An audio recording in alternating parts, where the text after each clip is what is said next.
In this video, we'll talk about how to implement more complex relations in terms of the core components that we implemented in part 1 of assignment 2. We'll discuss how more complicated relations are implemented. And just like our simple equality relation, all relations are going to take one or more terms and return a goal. Remember that equality, disjunction, conjunction, and fresh all return goals. So our relations are going to be written in terms of these building blocks. There are a few relations written for you in the starter code for part 2, including heado, membero, and appendo. And the simplest relation here is heado, which takes two arguments, list and item.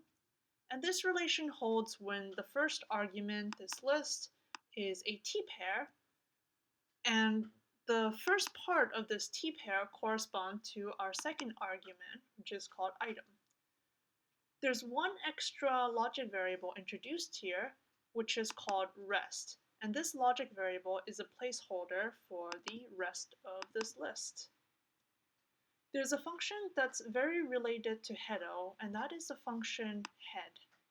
And what head does is it takes a list and returns the first element of that list. Heado is the relational form of head. And not only are they related conceptually, their implementations are similar as well. Here's an implementation of t-head, which is a version for head written for a chain pair of terms. A few things that we want to point out. This pattern matching right here looks really similar to this equality operation right here. The difference is that the pattern matching introduces new variables automatically for us, but in heado, we need to introduce logic variables using fresh. Another difference is that t-head takes one term and returns the term, whereas heado takes both terms as arguments. And lastly, t-head is written using Haskell constructs, but heado is written, again, only in terms of fresh equality. We're not using disjunctions and conjunctions here, but we could have. And we can query heado by making either its arguments a logic variable, or both its arguments as logic variable.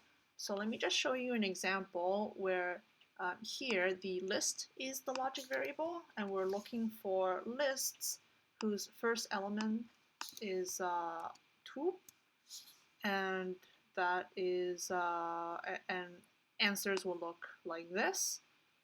And here's another query where we're looking for the first element of this list, or possible first elements of this list. We don't know how many answers there are, but the first answer we get is setting x to tint 2.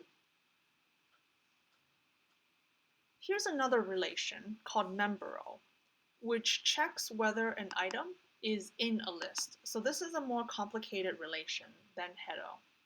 To check whether this relation holds, we're going to first deconstruct this list into its first element and the rest of its element. And in order for item to be in this list, one of two things has to be true.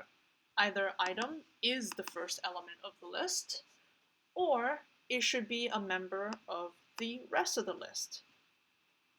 Notice that here we are calling this relation recursively. This is the same logic as the function member or t member.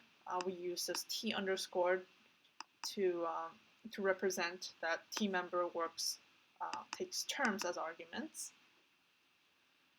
And this t member function is also recursive. So let's look at how this works.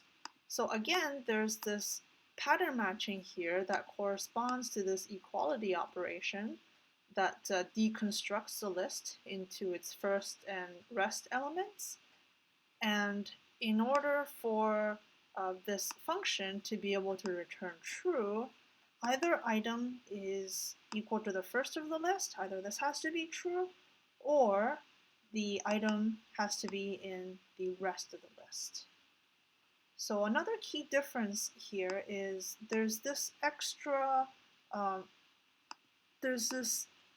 extra portion of the t-member function that does not need to be in membero, and the reason is that, well, if list is not a t-pair, then uh, this entire relation is just not going to hold, and so we get an empty goal.